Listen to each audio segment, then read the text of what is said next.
welcome back to UKSG Blue 2024. This event will raise some money for Crisis. You can donate with the links below the stream. We would also like to shout out BSG for their continued support. Now it's time for Viper with Driver, You're the Wheelman. Good luck and take it away. Thank you. As we see, flying police. There we go. Yes, hello. This is Driver, You Are the Wheelman, known as Driver in Europe. Or it is just known as Driver to everybody else. The Japanese version got a interesting title, which was Driver Car Chase Dai Katsu or something. Just real quick before we start, I did actually dress up for the occasion with the leather jacket, so it's similar to what John Tanner wears in the game. Well, in the later series anyway. Not what he wears in this one. So everyone remembers this game specifically because of the fact that it had a infamous car chase, not car chase, tutorial. Tutorial, that's the one. And we're going to show you that there is more to the game than meets the eye. So with me, I've got Howling on Mike, who's doing co-coms for this. Yeah, I'll just say the amusing part about the tutorial is that it is, by and large, infamous in that it is almost as hard, if not harder, than just the rest, everything that precedes it. Most people, as we were talking earlier, get to the tutorial, think, I can't do this, and never play it, don't get any further. So we'll see how this one goes, but we're going to get into it straight away. So if we're ready on time attack, yep, I'll give you guys a countdown in 3, 2, 1, go.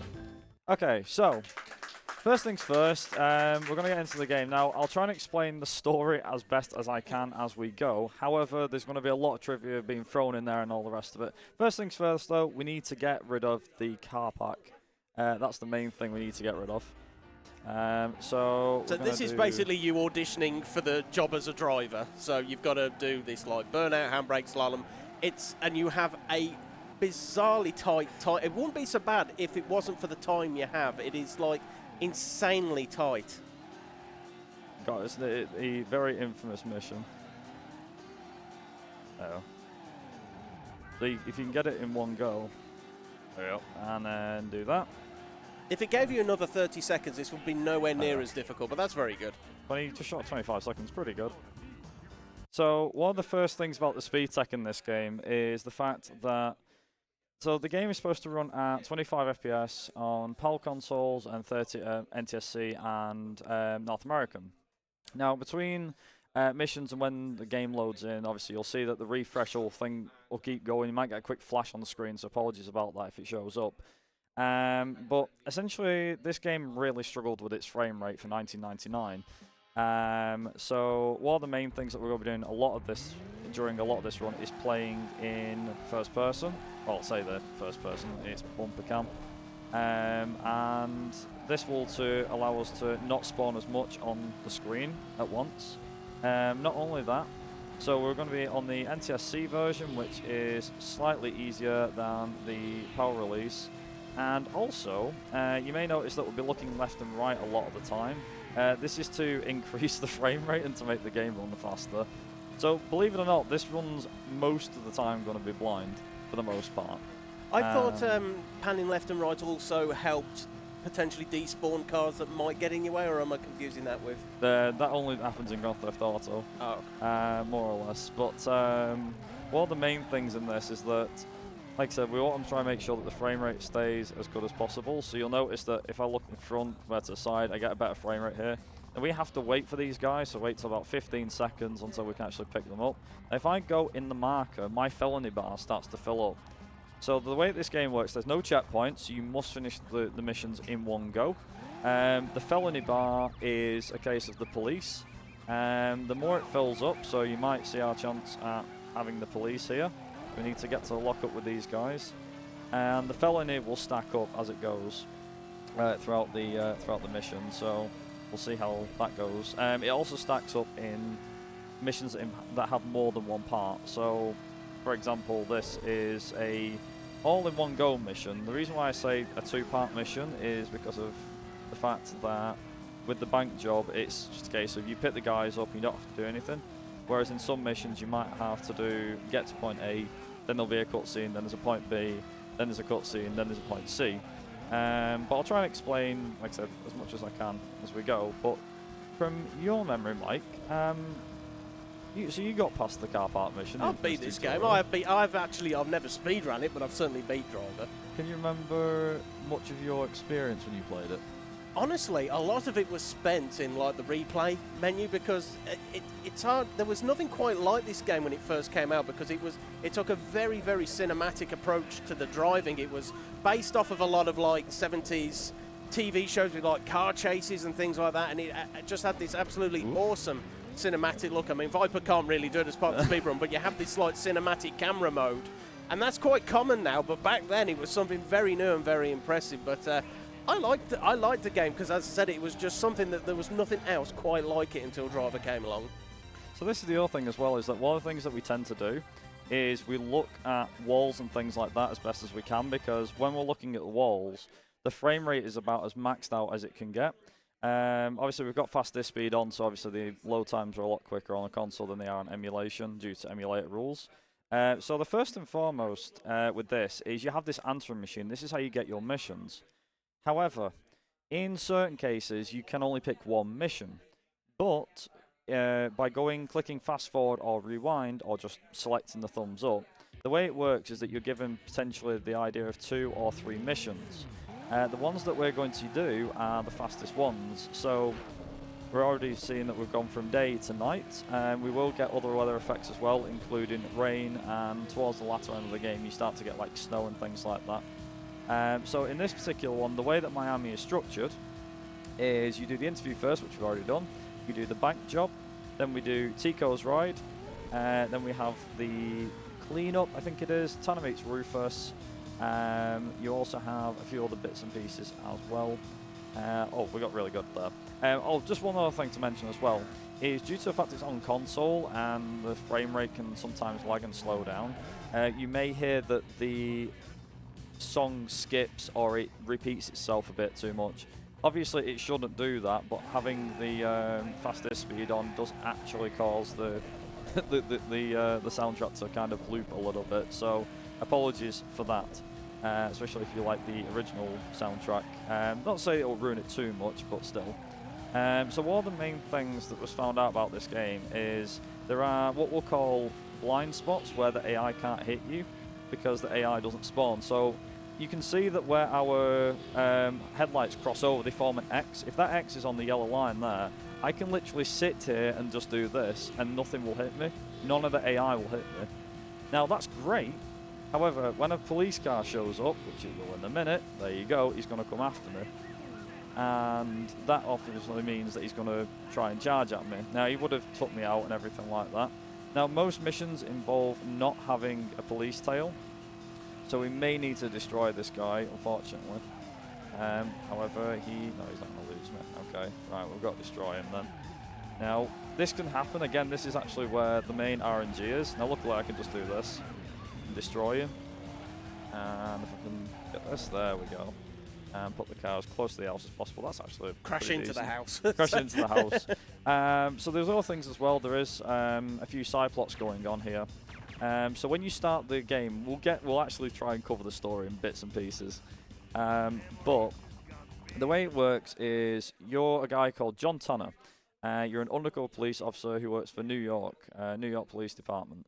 And essentially you get told to take down some gangs with a guy called Rufus. He's in the picture somewhere, and there's some kind of hit going down. So you're sent in to investigate. And Tico is one of the guys that you get a tip off of as part of the story. Now, like I said, there is various amount of missions in this game that you don't do. Like I said, I think out of all of the missions in the game, we do about a third of the missions because the other ones are only selectable via the answering machine.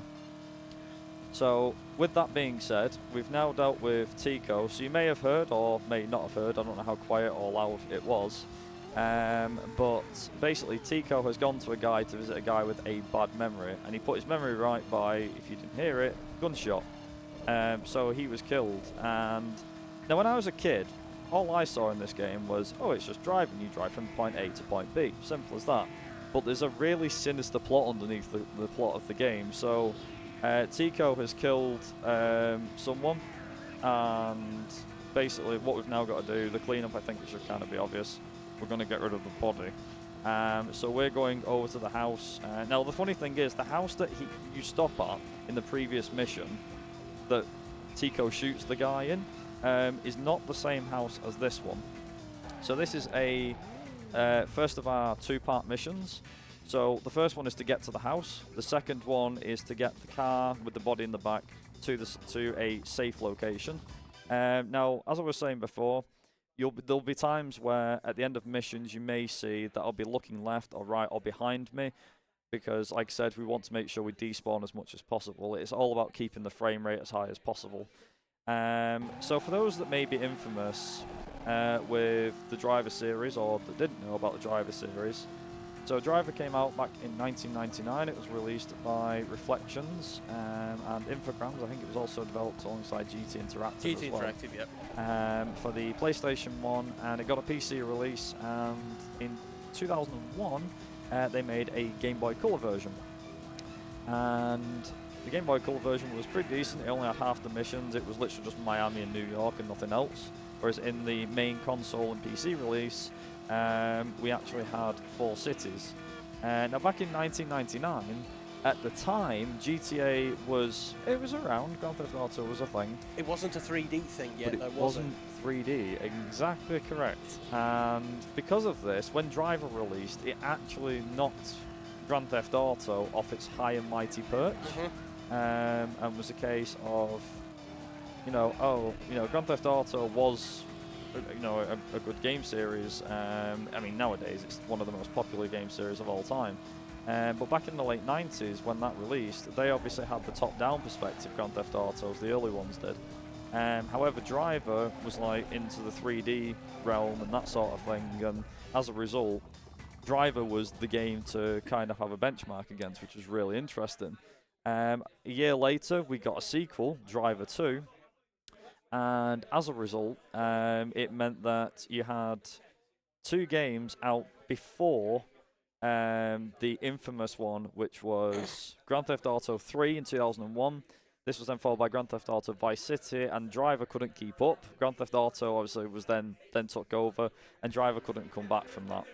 And as a result, it meant that when Driver did come back, they just basically tried to copy Grand Theft Auto, and it didn't exactly work, and it nearly made Atari go bankrupt. Again. Actually, no, I think it did go bankrupt. There was a scandal called Drivergate. I'm not going to go into it all, but there's a lot of videos online. There's one by Larry Bundy Jr., for those that are aware Guru of Larry, him. And he covered the whole story, and it is great. So I'll try and make sure I look left and right when I can. Luckily, the frame rate doesn't suffer too bad. However, if you think the frame rate suffers bad in the first game, the second game was on a different level entirely.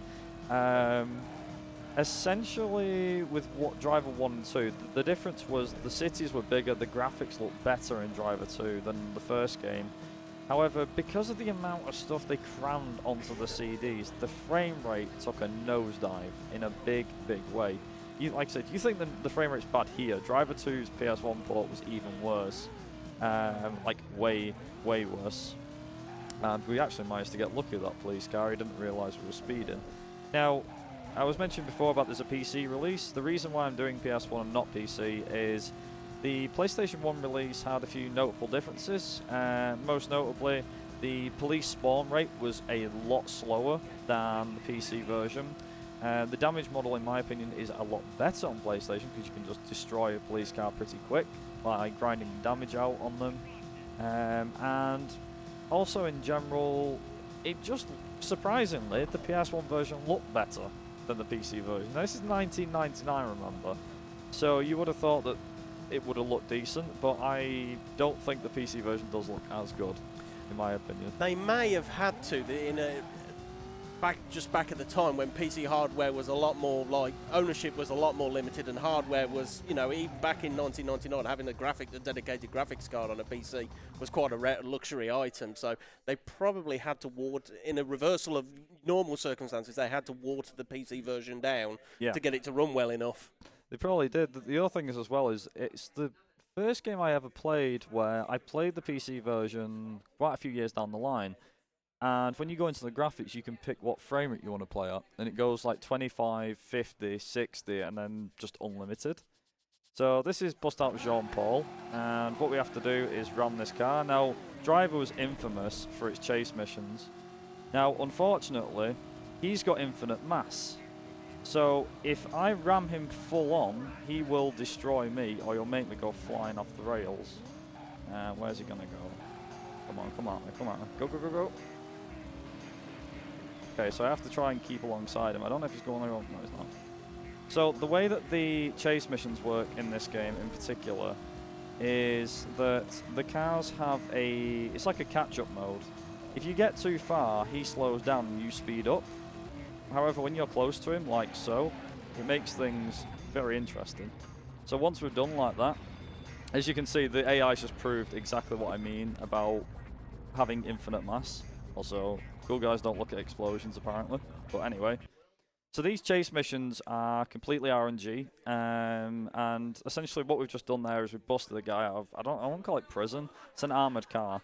But in terms of how the story all works and everything, so you remember how I was saying before there was a guy called Rufus, and we met up with Rufus. He's told us, oh yeah, you need to bust this guy out of jail when he's needed for the gang that we're part of. And you don't get told about who's in charge of it or anything like that. So this is the second part of this mission, and as I was saying before, in 2-part, 3-part, 4-part missions, all missions have to be done in one go. Ideally, the less damage you have,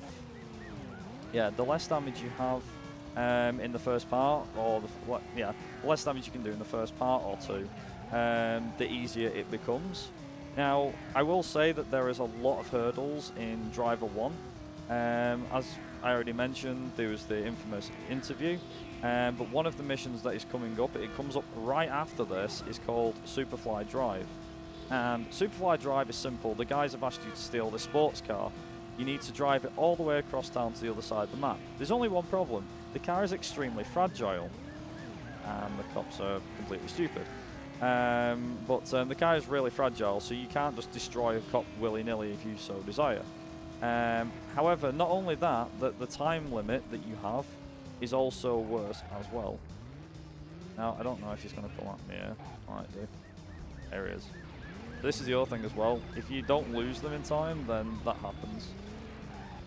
So I need to hopefully get in here. And all you've got to do is brake the car. The police officers, you know, can't get out, and it's like, oh no, he's pulled into that garage. Oh well.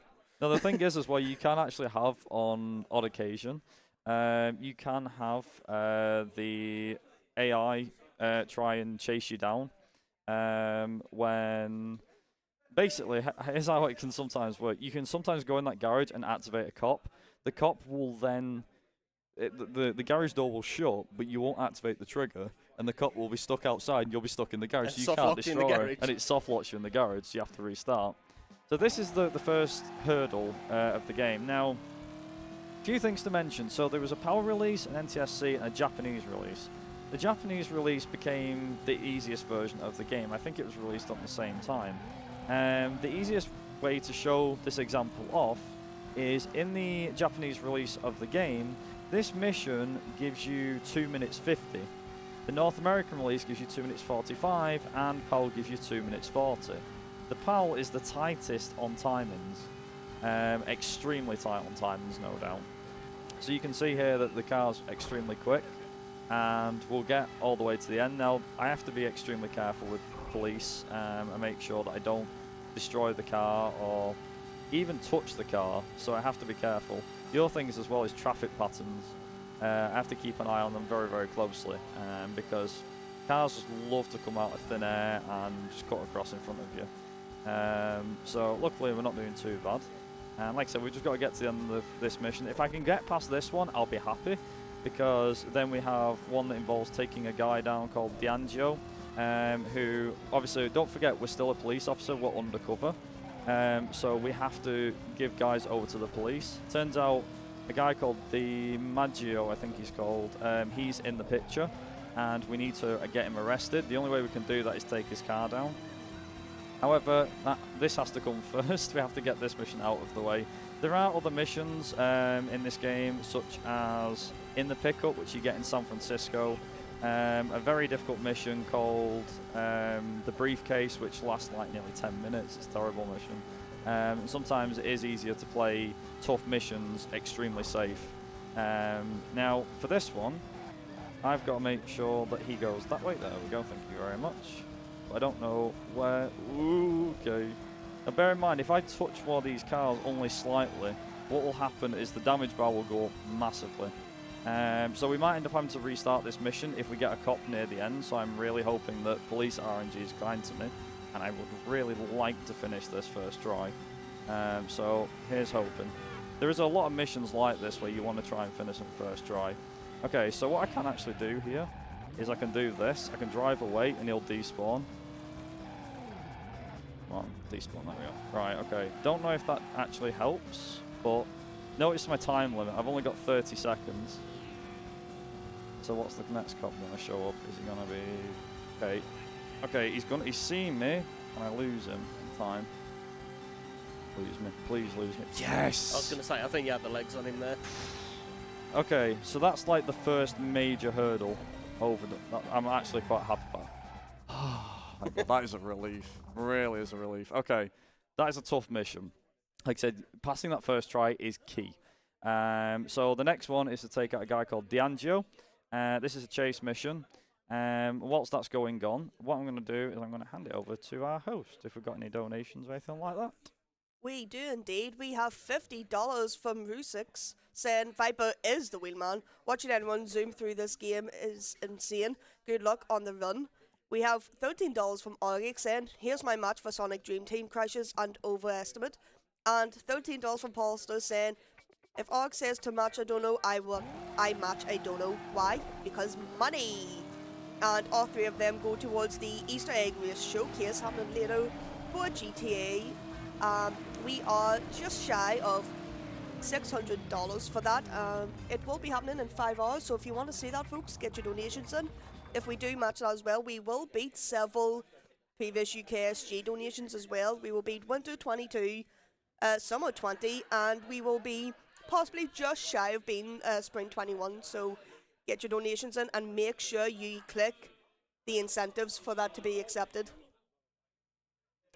No worries, thank you very much. Yes, thank you everyone who for those donations, and please do keep them coming in. We are raising money for an amazing cause here, so thank you to everyone who has donated, but you know, we've still got plenty of UKSG left, so keep them coming in. So one of the key things here, so this is the Informant. This is the last mission in Miami. Now it's worth mentioning that this is the first time that you'll see rain physics, so you'll notice that the cars will start to slide more. Another thing is on this mission and on a few missions, the police will not stop spawning. They will infinite spawn the whole mission. And if you happen to lose the police, then the game will just keep respawning them like rapid fire until I don't know, until like a certain point. In missions, we also have something called safe zones. So after a certain point in this level, that's the main bit done, dusted. But once you get to like near the end, there'll be a safe zone where the police will lose you. So you can see here now that the AI is going to come towards me. Now, whilst they're doing that, the tram's going to go down there, so we're just going to slowly drive along here, like this. And I want to stay within touching distance of the tram. So we don't actually need to drive too far, so there's the tram. Oh, and for anyone curious, by the way, you can't hit pedestrians in this. They always get out of your way. They're always in a protective force field as if they're being protected by God. I think is the way I heard it off one person. So with that being said, that is the Informant done. And there we go.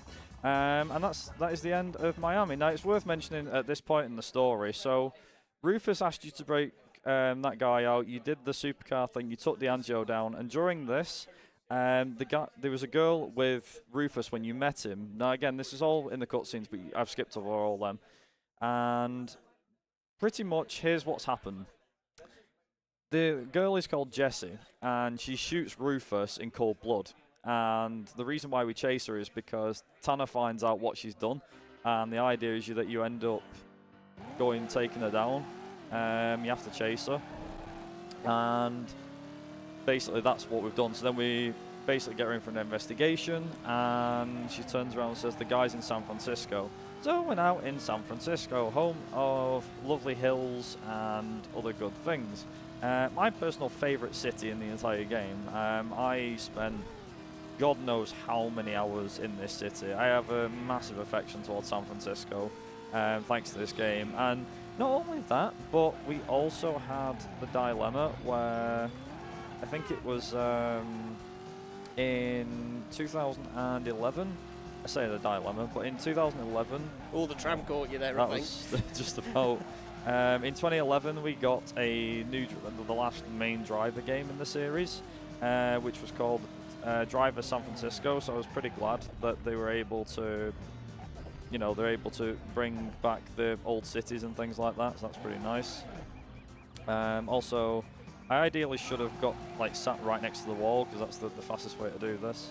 So a couple of things to mention. You can see the frame rate took an absolute nosedive there. Is that there is a red tram that passes alongside the bottom here, and what we want to do, if you're fast enough, you can usually get in front of that tram. But I'm like, I'm not playing with the tram and everything. So yeah, like I said, the other thing as well. This is another no-kill zone. The tram tracks, apart from us, the police will come on it if they're coming at us, but if they're going with us, they'll try and steer into us. You'll see what I mean in a minute. So the police will try and steer into us, but now there is literally no trams whatsoever, so I can literally sit like this. You would think, oh my god, you have to, I remember having to dodge through traffic and so on. It's like, yeah, this is just a Sunday drive.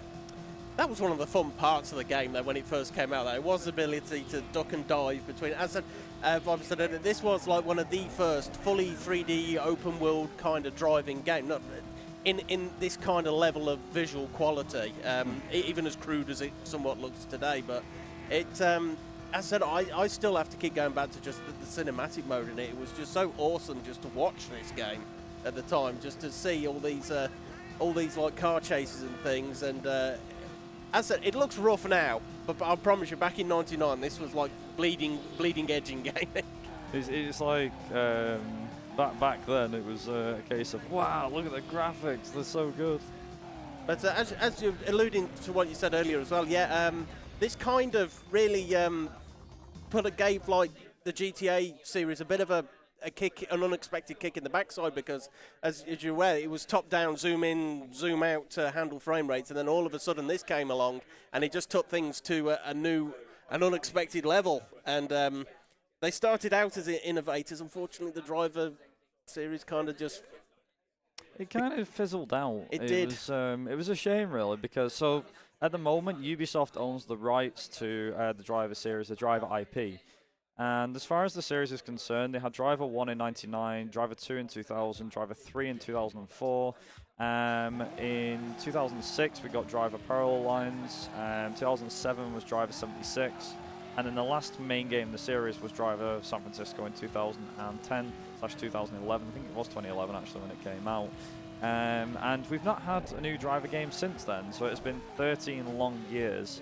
And the Driver community is a really interesting community because they have done a lot of work, more than Ubisoft has done in the last 13 years, for damn sure. Not just because of the fact of like, oh, Ubisoft owns the IP, but a couple of years ago, a bunch of guys had a project that they were working on. Lo and behold, not a lot of people were in on it. There was only a few people in on it. And the project was to do with the Driver franchise, but it was private. No one got told about it. No one knew what it was. And after a couple of years, this Driver project was... There we go. This Driver project ended up being... It was very secret, and it released as called the Driver Syndicate. Now, the guy who did the soundtrack, the soundtrack you can hear on screen for Driver 1 and Driver 2, is a guy called Alistair Brimble. Now, the Driver community got in contact with Alistair, and they basically spoke to him and said, hey, the Driver communities, there's no like new Driver games or anything, but you did a really good job of the original 2 Driver games, and he's done other soundtracks as well. Feel free to check his music out, like his soundtracks he's done for other games too. And they actually got him to create a brand new theme song using his instruments. He's even gone back and done like a remix of using... He found the song files for Driver 1 and 2 and he's gone back and remastered the original 2 soundtracks.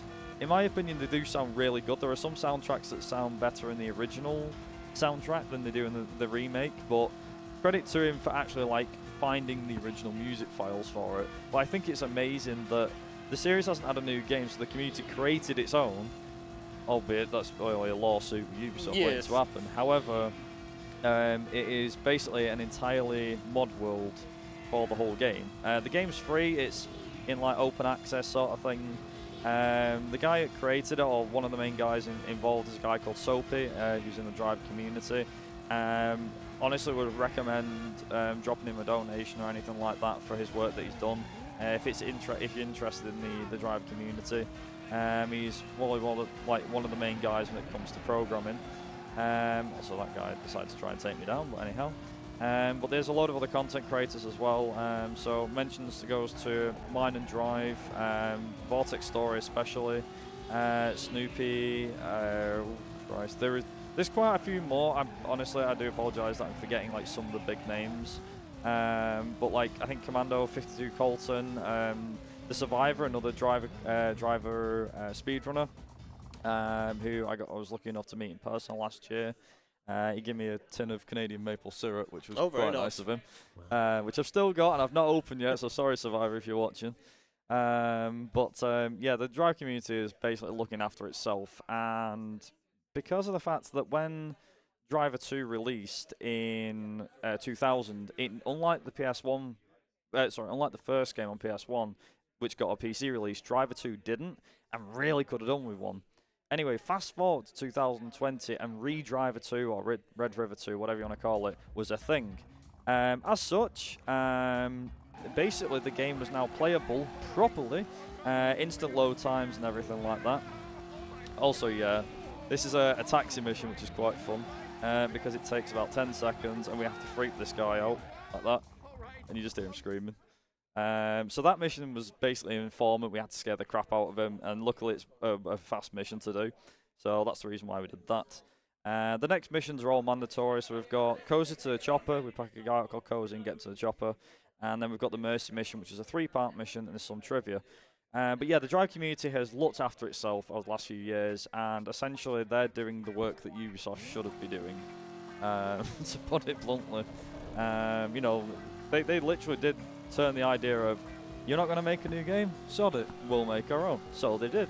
And props to them. They you know, the fact that the community has come together, they've created a unofficial PC port, which works, which doesn't have many issues with it, and it saves so much time. Personally speaking, I've actually said to the guys who helped do the reverse engineer for it, if they could give the PS1 version of Driver 1 the same treatment, and have that replace the PC port. Yeah. I would be very happy about that, to be honest. Yeah, just a few other bits and pieces real quick. So, in this game, obviously, the main undercover is what the any % mode is, essentially. However, you have... Oh God, I might have flipped over. Yes, I have. And there's no coming back from that. Oh, sideways, why not? Let's get out of push. It's fine. I knew that run was going too well. Aside from that, it's fine. This is what the estimate accounts for if something goes wrong. I don't even know where that was at. That could have been PV based, but anyhow. Yeah, just for anyone unaware as well, if you flip or get the car on its side, all that will happen is that the damage bar will just slowly fill up, and once that's maxed out, it doesn't even fill up. It literally just goes boom, instantly, fully damaged. It fills up instantly. That was a test just to see if you knew as much about the game as I do. And you passed. Congratulations. So there is, there's a few other things as well. So there is an any % for PC and any % for PlayStation because of the differences in obviously load times and some of the missions as well. There is an unofficial category for the PS1 version, which I've done a run of, which was called All Missions, which was about 2 hours 50. I didn't think it'd take me so long. But there we go, that's better. That took me a fair bit of time to do, and that was basically doing every mission, but you had to reload a save slot that you'd already pre-made so that you could do the other missions, so that you could do the, yeah. It's a bit tricky on how to explain that category, but long story short, you do every single mission in the game. Basically, you wouldn't do in the any percent. You do the any percent stuff as well, but you do all the rest of it. And there is like 2 endings for this game and things like that, but we'll get to that in due course. There are a few other different game modes as well. So obviously you've got the main undercover mode, but you also have a load of driving games, which are quite fun. The basic in design. So you have Quick Getaway, where you get put straight into a cop chase, and you've got to get rid of the AI. You've got to lose the police as fast as possible. There is a quick chase one, which involves destroying an enemy car as fast as possible. A checkpoint, which is, I think it's just known as Crosstown Checkpoint. You've got to reach 5 or 6 or 7 checkpoints or whatever it is, and do it in as fast as order as you can, fastest order possible. And then you have a dirt track, which is essentially just doing laps in a dirt track away from the cities and things like that. Again, very basic in what it actually is. That was not great, but never mind. The guy should have been looking where he's going. It's never my fault. Maniac. Anybody. He's the maniac. I'm not. It's not nothing to do with me driving at 100 miles an hour and another AI getting in the way as well. He was lucky. It's like Lotus all over again. Yeah, cars getting in the way. Yeah. At least you can smash them out of the way and they go flying. Though. True. That's the thing. But then another one, and the biggest one that everybody will probably know or recognise, is survival mode. So for those that don't know, the AI is at a certain level, we shall say. Yeah, it's at a certain level, and so I'm going to wait because Cozy's got to walk through his chopper. The chopper physics is mental in this, it's quite funny. Also the frame rate's slowing down, so he just warps into it. There you go. So this is the thing, there you go. What is that rotor doing? Yeah, there you go. And eventually it just disappears. I never knew helicopter blades worked like that, but there you go. Apparently they do. But yeah, so that goes to the chopper. But yeah, so there's survival, and survival is essentially the cops are turned up to 150%, and they come at you at light speed. In Driver 2, they are even worse. Driver 1 was, I think, like the one game that the AI could be turned up to 11, and here's the other thing too. In all the missions in Drive 1, if you play on easy difficulty, what's supposed to happen is the AI will have, on easy difficulty, they will have a very lean tolerance. Medium, they'll be a lot harder. Hard, they'll be extremely difficult, and they'll be more durable as well. However, in the final mission of the game, it doesn't matter what difficulty you pick. The final mission is always difficult, which is called the President's Run, which we'll get to in due course. But not only will we get to that in due course, but we will also be talking about the AI and things like that. Now, whilst we're on the topic of AI and things like that, I could probably come in with a bit of trivia for this particular mission. So, in this mission on PS1, there is 3 parts. On the PC version, there is 4, and there is an unused 4th part on the PS1 version that is in the PC version. Essentially, Part 4 in PC is not here in PlayStation. However, if you go into the game's files, I think somebody looked into it. Hey, cop. And if you go into the game's files in the coding, you can activate the code for the 4th part of the mission. But there's no like cutscenes or anything like that. In the PC, you get that. But you'll realise, so what will happen is on the 3rd part, you're stopped outside of a phone booth, a telephone booth. But you'll notice that when he shows up in the cutscene, he's outside the park. The park is halfway across town. They've cut that out, so they cut the cutscene out for the end of the 3rd part and just shoved the 4th part in. Essentially, the PC version got the short straw and was a longer mission. PC version getting a short straw. I do not believe that has ever happened before or since in the world of gaming. Yeah, it's just a case of the mission was slightly shorter. I think it's about 2 minutes faster on PS1 compared to PC. Obviously, PC wins because of load times and stuff like that. So just to kind of compare PS1 versus PC, PS1 emulator record by me is a 109.11 console is in the 113s, although I have been on for 111 pace till I got screwed, but let's not talk about that. But it's 113 something, I forget what it is for the console record. And that was passing every mission first try, and everything went sort of okay. The PC version is literally like, I think, 1 hour 51 seconds or something like that. Yeah, I think the PC world record, yeah, I think it is, as you say, it's like 1 minute and 50 something. Yeah, but then like the segmented world record is less than an hour. Yeah. And we're still trying to find, I think UKSG, is the guy who has the record on PC. He was trying so hard. He had so many attempts that were sub 1 pace.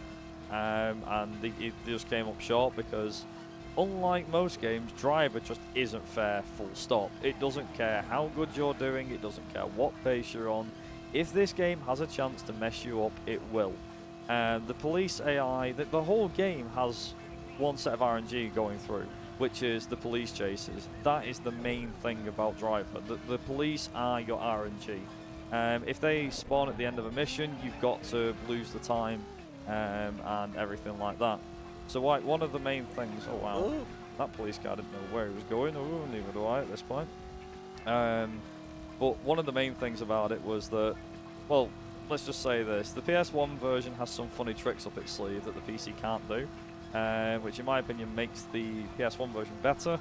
And as I was saying earlier, the police spawn rate is a lot easier, and I was saying to Mike earlier on, I played through the PC version a while ago, and it took me 5 hours to finish the game, and that was me going as quick as I could. I didn't like have a timer or anything like that. It just took forever, because on a lot of these missions, so that's the end of the Mercy mission, you actually have the point where the police you'll need to lose the police. On PS1, it's as simple as just turning around and destroying the cop. Whereas on PC, as soon as you get close to destroying a cop car, another one immediately spawns. So you ideally want to have a cop where it's like on its last legs, and everything like that. So for the end of San Francisco, we've got 2 missions to go. So this is the last one that we're choosing in San Francisco. So we have 2 here. We have the setup, which is what we're doing, or we have Hyde Street pickup. Both missions are relatively short. The setup's a bit of an easier one, and also has one of my favourite pieces of soundtrack, which is the police theme when we get a cop chase, which we will do. If we don't, I'll be impressed. I think on a few occasions I've not had a single cop there and back. Very rarely has that happened, but it can happen. The RNG gods can sometimes smile on you. Surprise, surprise. So, but how do you make of it so far, Mike? You know what, I was just thinking then that we've gone, 40 minutes now, and we haven't even mentioned Stuntman, yet. And We have not. We can talk about Stuntman. I like Stuntman as much as it was more of a technical demo than an outright game, a bit like Rockstar Table Tennis. It was more of like an experimentation of what was to come. But yeah, I think a lot more people, or at least as many, found Stuntman as they did Driver, and they were both equally fun, challenging games as well at times. Crikey, Stuntman had some pretty rough missions. It did. The fun thing as well, so the engine that Stuntman runs off, I don't know if you knew, but that was the alpha engine for Driver 3. Yes. So that was essentially testing the waters with, like, what can we get away with in terms of, like, damage and handling, and Stuntman was made, like you said, as a bit of a tech demo more than a game. But that's also another masterpiece. It's hard as nails. I'd say a lot harder than this. It's very unforgiving. Yes. Very, very unforgiving. But that's kind of the point. The point of Stuntman was that I was talking earlier about the cinematics in game. The point of Stuntman was that you would do the mission, like dodge the car, hit the barrels, go over the jumping one, and then you could watch it in the replay and you'd see yourself driving this cool, like, film epic. Yeah, it'd be like all the Toothless film and cameras. Whopping and all the amusing film titles they had in it, and it just looked cool. But it was just somewhat amusing that the alpha build for Driver 3, if we can call that Stuntman, was way more better and entertaining than the final finished product of Driver 3. But I mean, if I'm being honest, I was thinking about this the other day, is that how would you make Driver 3 better? I think the answer is you just wouldn't make Driver 3. Erase it from history. Make it from the ground up, start all over again, and then be like, yeah, there's a story in here somewhere. It was the problem, I think, as I said, that this was innovative when it came out, and by the time Driver 3 came along, they'd ran out of original ideas, and it was like, well, you know, GTA's already done this. GTA's, what can we do to make it different? And they just did not have. They just couldn't really put together a way to make it better than. I think that's what they concentrated too hard on. It was, we need to make this better than Grand Theft Auto, rather than just making a good game. Let's just copy Grand Theft Auto. That works. We'll just copy it. But shall we pass over to Linky, see if she's got anything to say? Sure.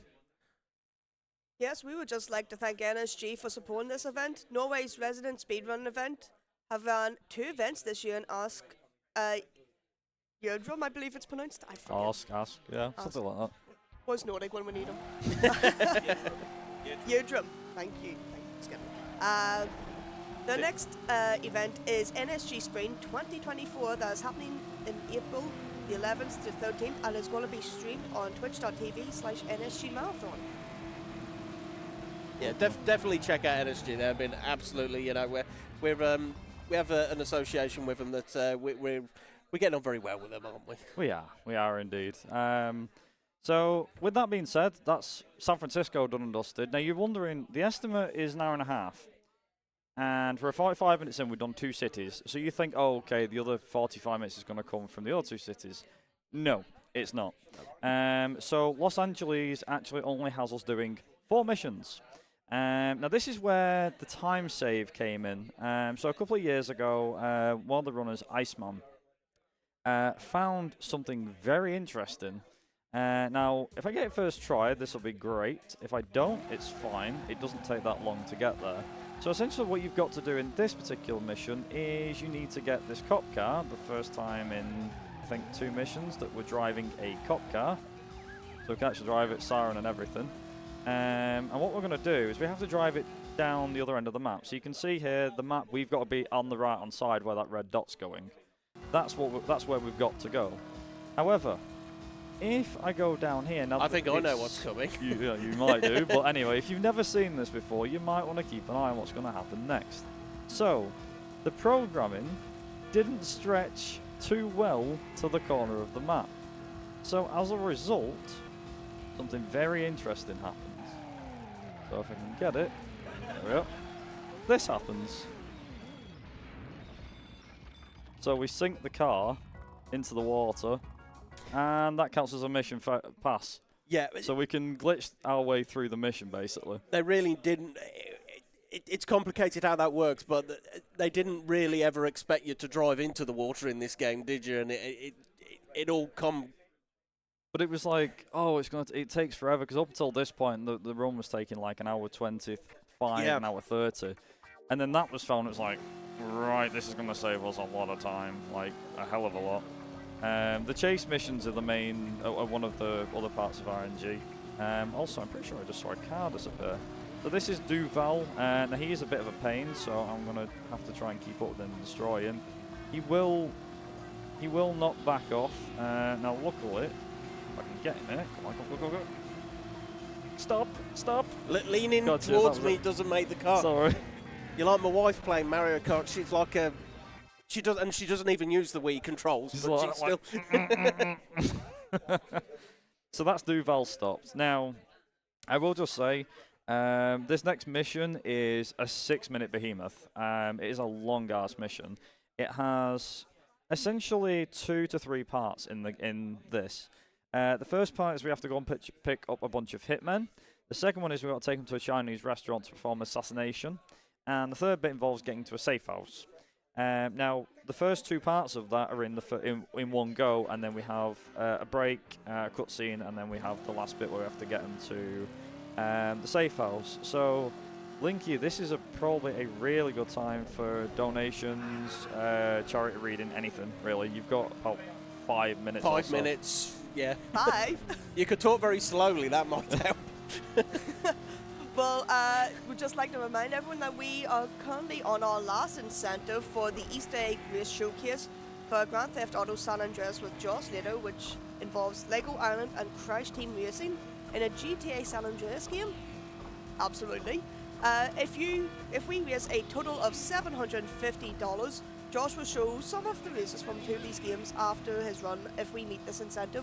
We are currently at $166, so if you would like to see that, please get your donations in. If we do meet that, we will also beat our previous records for, we just get it up, Winter 22, Summer 20, and Spring 21 early if we do go a little bit over. So if we reach that, we will hit about, I think, 4 things at the same time. So if you're a fan of numbers go up and achievements or incentives being met, I would definitely donate. We would also like to announce, well, not announce, it's been announced, but speaking of NSG, there is a brand new event approaching called the Marathon Alliance. It is a novel collaboration bringing different European speedrun organisations together, officially starting with the inaugural event in November 7th. They will show you what the European speedrunning family has to offer to the comfort of your own home. If you want to be a part of it, you can submit your speedrun submissions until October 18th. You can follow them over on Twitter at MA_speedrun for more information on that, and also follow them over on Twitch at Marathon Alliance so you don't have to miss the start of this new adventure. And as I said, that does involve NSG. It does also involve a couple of other marathons like GSPS and everyone, so it's going to be in several languages, and there will be an English restream as well. So if you're interested in seeing what the European speedrunning scene has going on, I would definitely check that out. I believe it is going on for 4 days, so plenty of speedrunning to be watched over there. Indeed, very much yeah, so. I'm very interested in checking that Marathon Alliance out. I heard about it mentioned yesterday, and it's definitely pinging like that policeman on my radar. So yes, please do check that out. The funny thing is, so I've just put the guys up from the. We just put the hitmen up from the car park there. But the funny thing is, you didn't quite see it because I think it just gone through behind us before the camera changed. But sometimes, or in most cases, there's always a car behind us. It doesn't matter what car it is, but for some reason the AI in that particular part of the map. Again, another failed part, which wasn't the corner of the map, but was also the car park, was the fact that the AI can go through the wall. So their programming just means goes straight on. They don't turn, they don't slow down, turn, they go straight on. And they disabled the, that was close, they disabled the collision detection, I think, for AI. So AI go towards the wall and they go through and they drop to the bottom of the car park. Oops. Oh, that was very nice. Thank you very much, cop. I've got no headlights. Where am I supposed to go? It's fine, I can still see. Also, yeah, car's just popping out of nowhere, and someone's getting destroyed back there. This is what I mean about safe zones. So at some point, the AI will get told to be called off, because the game's code tells them to. So you'd be wondering why we're doing that. We're not doing it for style points, I promise. We're doing that because when we start the next part, we want to be going back the other way, and rather than starting the car the wrong way around and having to turn around, if we turn around and then hit that trigger, the trigger will activate the car in that certain spot. So now all I have to do is start going straight, and I'll be going the right direction. So I'm already going this direction, which is the way I want to be going. It's so the cops, get out of there. It's pre-set up. It's the cops, get out of there. So during that cutscene, by the way, so the hitman went to the Chinese restaurant. Oh, that was genius. Well done, cop. Well, they knew what they were doing with that. We might have a bit of a trouble with this one. We'll find out. I've got plenty of damage that I can spare. Okay, where's he going? He's over there. That's fine. Ooh. Okay, so the way that what's just happened during the cutscene that we skipped was the guys that the hitmen went to assassinate someone. Now, the person they went to assassinate was someone on our police force, and we tipped our guy off and said, just so you know, there's a bunch of guys that are going to try and kill you. Make sure you dodge when they're about. Like, get the hell out of there, duck and weave, or I'll try and nudge them or do something. So what happens in the cutscene is the guy shoots, tries to assassinate the guy, but misses because of, you know, oh, that was a bit odd, I missed. So as a result, the gunshot went off, it alerted the police, and now that's why we've got to do this. So we've saved one of our pals' lives from being assassinated at this point.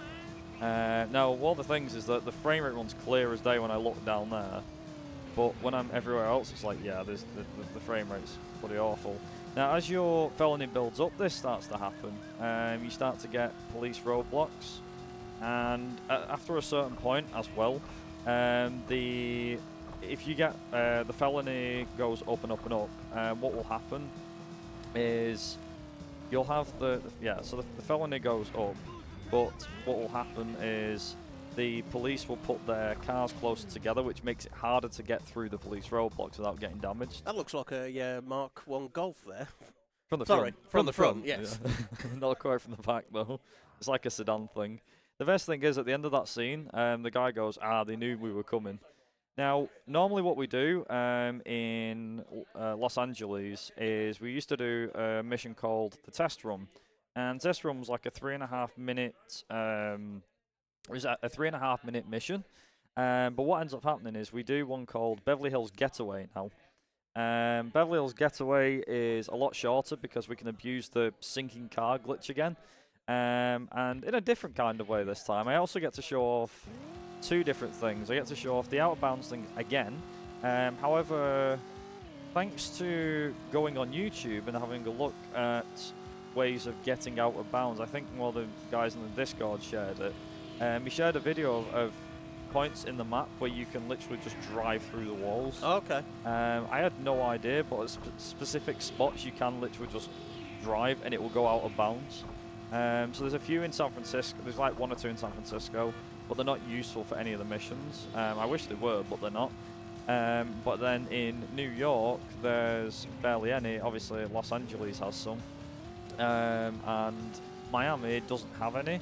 However, I do remember one specific part where you could go into the ocean if you hit the corner at a certain angle. Now, normally when you go to pick people up, you have until 15 seconds. But for some reason on this one, it's only 10.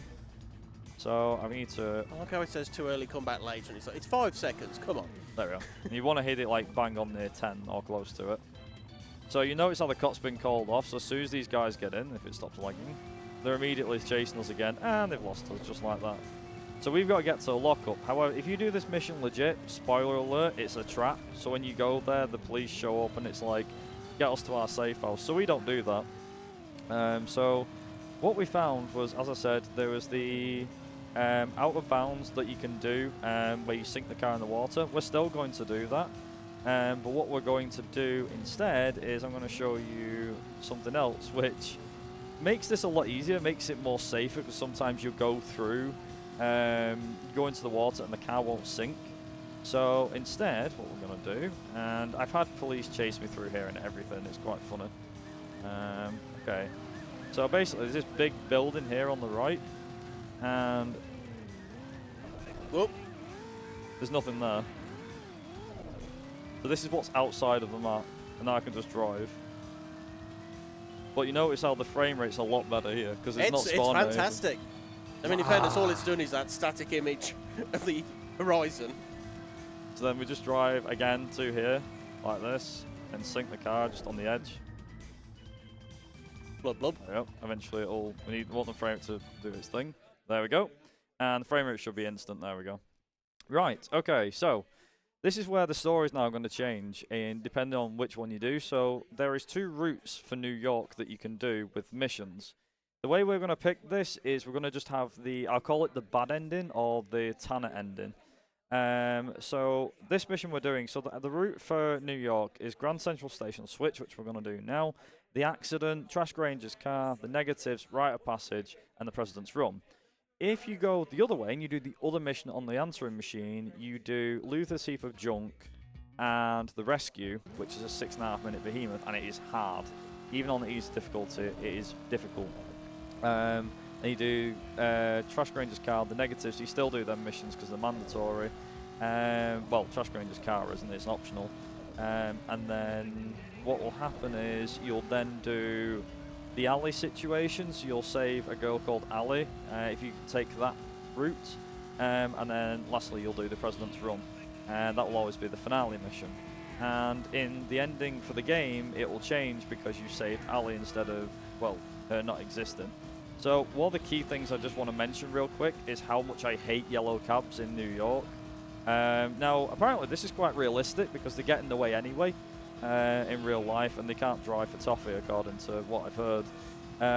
But these guys really do get in the way. Like, they have their indicators on, but just because they've got an indicator on doesn't mean that's the direction they're going. This is unfortunate that I've got a cop here, but because I have to lose him before I get to this point here. So I'm just going to wait right near the point here. As you can see, it says lose the tail, so I'm just going to wait.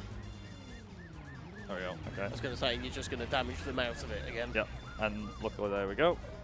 So that's the first point. So we need to get to, we need to meet our contact here.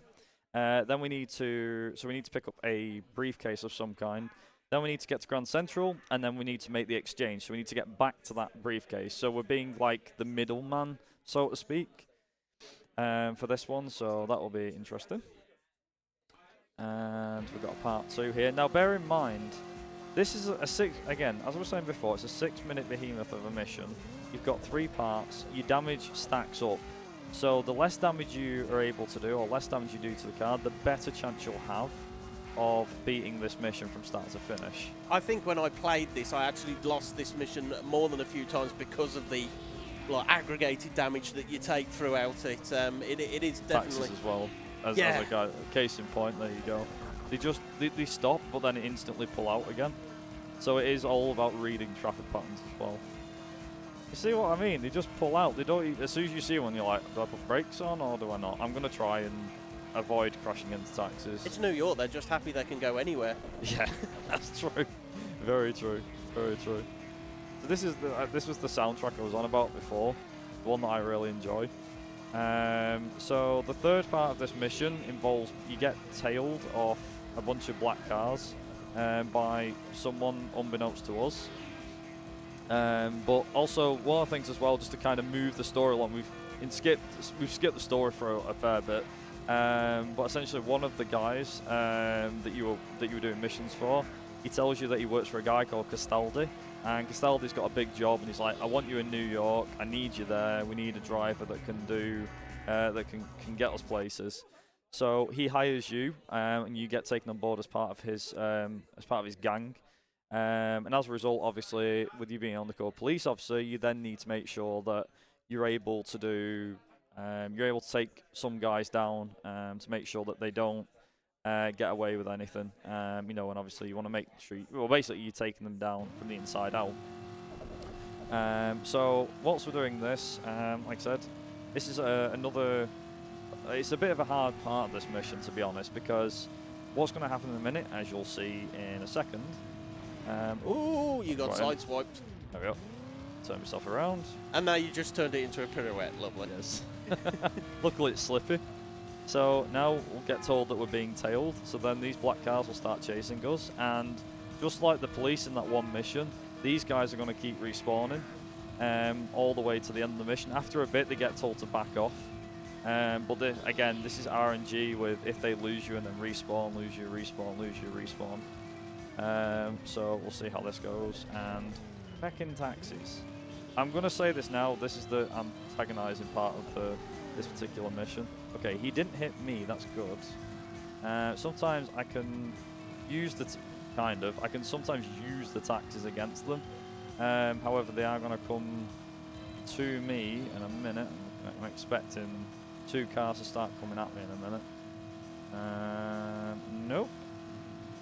I've got one. I'm going to get another. Where's the other guy? Okay. That's never happened before, but that's not a bad thing. That is actually insanely good RNG, I'll be fairly honest. That's never happened, but that's never happened in a good way.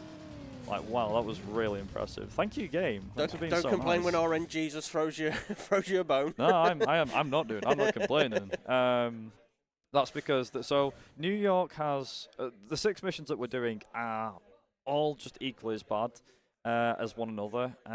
So Trash Granger's car, I think, is probably the easiest.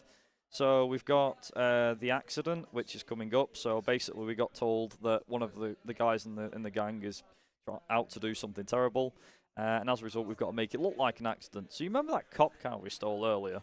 Yeah, we're now going to use it to destroy somebody. I forget who the person is exactly, but we now actually get to be the cop chasing the criminal. Ooh, okay, where's he going? He's there. Okay, where's he going? Is he going that way? No, he's not. Is he going right? Is he going left? Yeah, he's got infinite mass, by the way, if that wasn't obvious. So I've now got to try and take him down as best as I can. Let's have it a bit more. Oh god.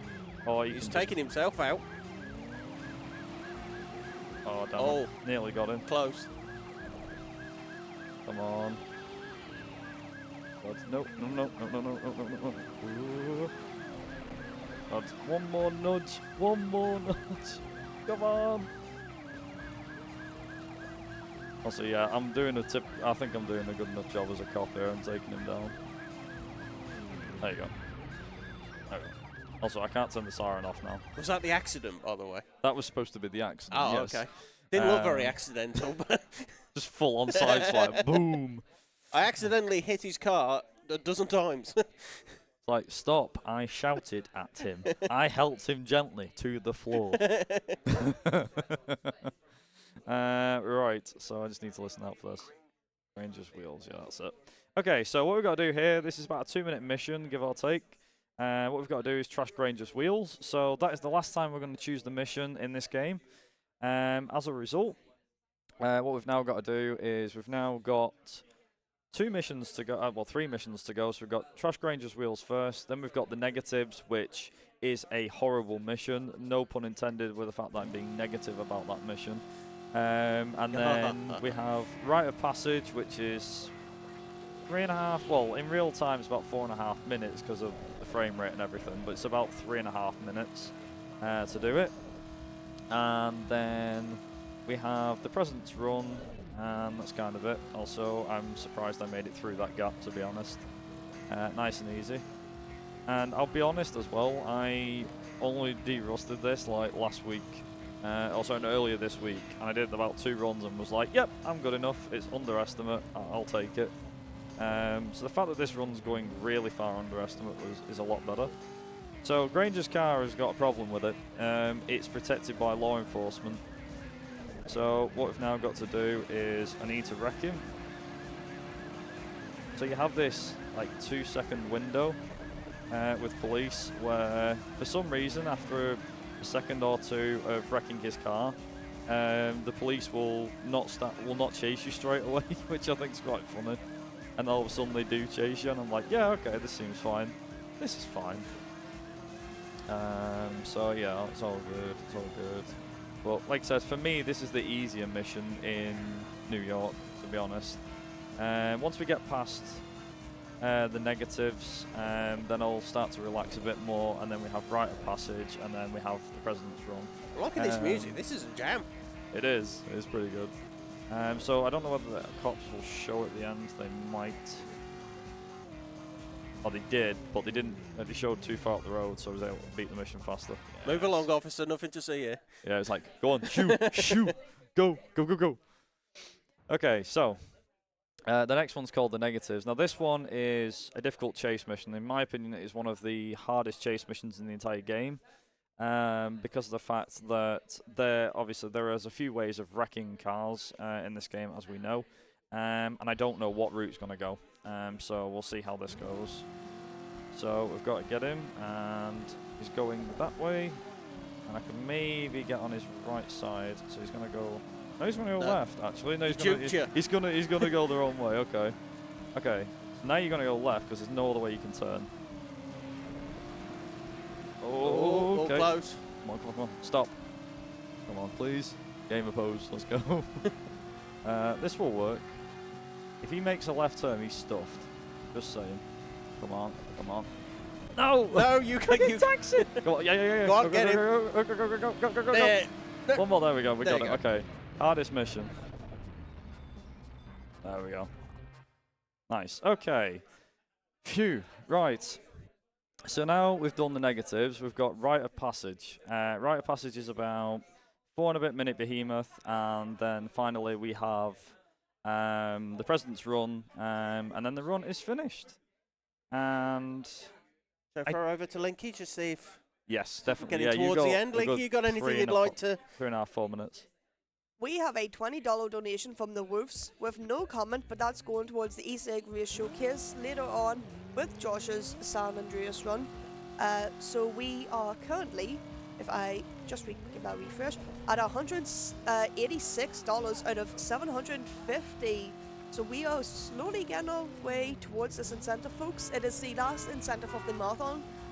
So if you want a little bit extra of UKSG, please donate towards it. Make sure you do put your donations towards the incentive, or else it will not count.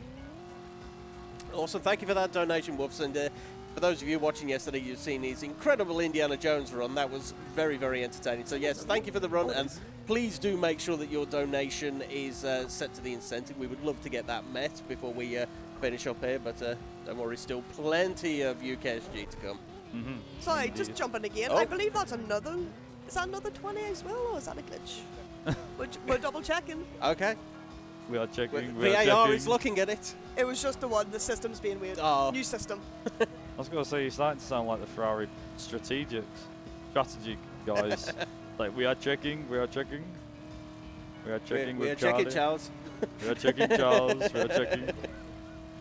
Yeah, so believe it or not, if my driving wasn't too shabby in one of the missions, this would have been either relatively close to PB or would have been PB. Now, unfortunately, taxis have messed this one up. Now, this mission for me is synonymous in my mind because about 2 years ago, maybe 3, I don't remember how long ago it was a few years ago now, I was gunning for we'll call it a decent time on the PS1 version of this game, and I came within one mission. I didn't get to the last mission. I got to the end of this, and I was on a 1:11 pace for console, which is extremely good. And I mean, like, extremely good. I had some of the best RNG I'd ever had, and I was on really good times. And then this taxi came out of nowhere, whacked me sideways and turned me side on, and I just lost it. And I was like, no, I can't play this game ever again. Was it a crazy taxi? It probably was, we keep saying yeah. Taxi, and I just want to go, crazy taxi! It just hit me and I went side on. As a result, I think it was... Because taxis had screwed me up in runs before with this game in particular. And overall, I don't know, I just got it stuck in my head that the taxis in this game were just out to get me, full stop. Because they just can't... There's no sense of direction. They just come out of random side streets and I'm like, oh, come on. And they just hit you. So if you're wondering as well how I know the maps and where to go on the missions, first-time gamers will... Or first-time players, sorry, will be like, oh yeah, I don't know where I'm going. How do you know where you're going? It's a case of, after doing the mission so many times, you'll start to learn the street maps without actually needing to... It's a bit like keep opening the big map. It's a bit like Grand Theft Auto, isn't it? After a while, you learn these virtual... So I could probably drive around, at one point at least, the GTA 5 map better than I could around my own home city. I knew it. I just knew it that much better. Yeah, because in real life, you're like, okay, I don't know this area. Where am I? But in GTA, it's like, yeah, I know exactly where I'm at. That county, there's that thing go over there, and you can get this, and you can get that. Yeah, so we're coming close to this. I would say if that time seemed to be the lead on screen right now, now this might still be pretty close, actually. Never say never. I don't think it'll be PB, but this will be damn close. Really damn close. I mean, it looks it. I don't know. I think my PB's a 113. Could somebody check that, actually, real quick? Somebody get a phone. PB is a 1 hour, 13 minutes and 20 seconds. Okay, yeah. So we got a minute. The last mission's about a minute and 15, minute 16. It'll be close then, but maybe not quite. But then there's load screens and there's friggin' taxis as well, like that. We're getting that close to your PB at a marathon. That's good. Very. For this game on console, extremely good. I'll happily take it as well. I did actually say, like, if this run went really well, then it will go quite under estimate, and if it went bad, it will still go under estimate. So You're welcome, Tech. We're pulling time back, I think. Yeah. You're welcome. Yes. Right. Infamous last mission in Driver. So the last mission in Driver is known for its impeccable difficulty and how hard it is. However, we're speedrunners. We have a trick up our sleeve, and here's what happens. So, the President's Run. The car's tough as nails, and there's supposed to be a way of getting to the other side of the map. You're supposed to get the President out of there. The cops are turned up to 110%, or 150, whatever you want to call it. Now what we're going to do is... Now, this might take a first attempt, or might take second. There you go. There you go, nice. Worked. So rather than actually driving to the end, we just go out of bounds. We get the cars to push us through the wall. And what was my PB again? 113 what? 113.20, I think. Come on, come on, come on, come on, come on. Go, go, go, go, go, go, go, go, go. Right, okay. I'll let you know when time is because it's come up pretty quick.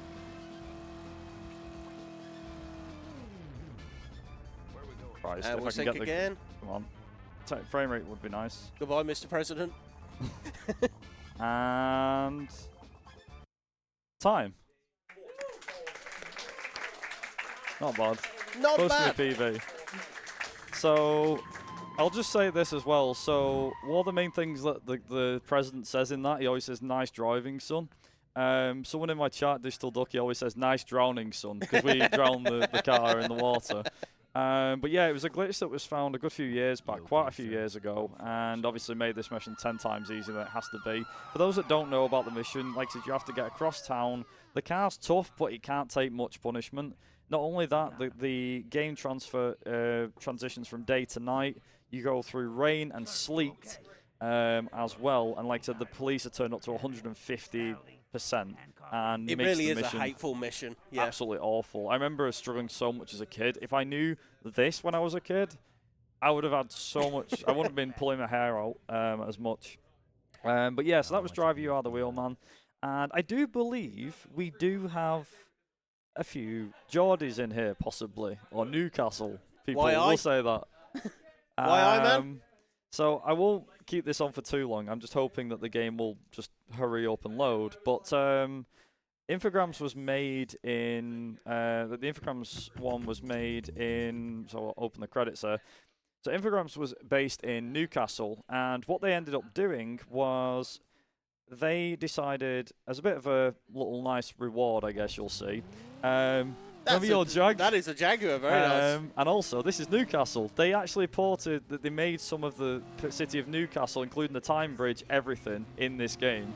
So every other car's a Jag as well. Can you remember what Jag exactly this is? XJ120, is it? XJ180 or something? It's definitely part of the XJ series from the 70s. Just the main XJ run, I think. The one that they're still making to this day, or at least... I go to make. It's alright. It just looks a bit wonky from the side. It doesn't look anywhere near as long as it should from the side. But yeah, definitely a Jaguar XJ for sure. But one of the main things I'll just quickly mention. So you have like the Welcome to Newcastle upon Tyne sign and everything, and you've got the bridge and so on. It's only very short, but you can use Game Shark cheats to do this. If you have the PC version, you beat it. You can actually race around Newcastle. There's no police or anything at all. But it would be interesting to see what happened if Newcastle was made in its entirety.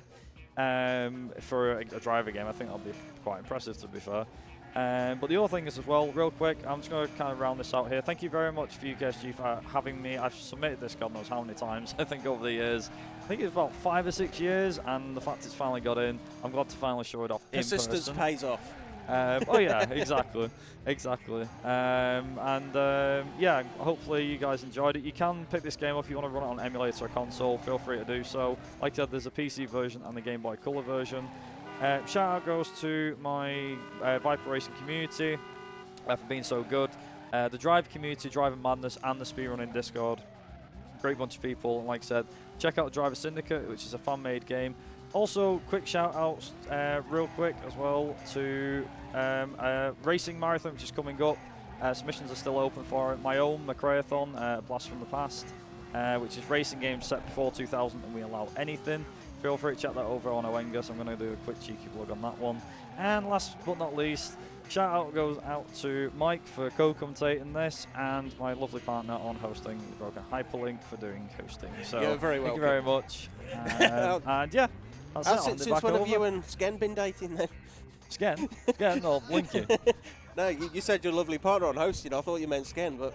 I mean, he loves me really anyway, he knows that. There you go. Hey! Anyhow, we'll wrap this up here, but yeah, thank you very much for watching, and yeah, I'll pass it over to the host. Well, thank you for that, Viper. As Scammy posted in chat, you were 44 seconds off your PB. Very good. I will happily take that. That's so good for a marathon. It's very good for a marathon, yeah. Don't go anywhere though, because we are coming up on our next few runs here, and I will be finishing my hosting shift here, and you're going to hear a very familiar voice. I believe he's still there. Yeah, I'm moving about 10 foot over there, sure. Same as what I did. But yes, please don't go anywhere. We will go into an intermission as we set up for our next run, which is going to be Like a Dragon Gaiden with Rebel Dragon. So stick around and enjoy the next run.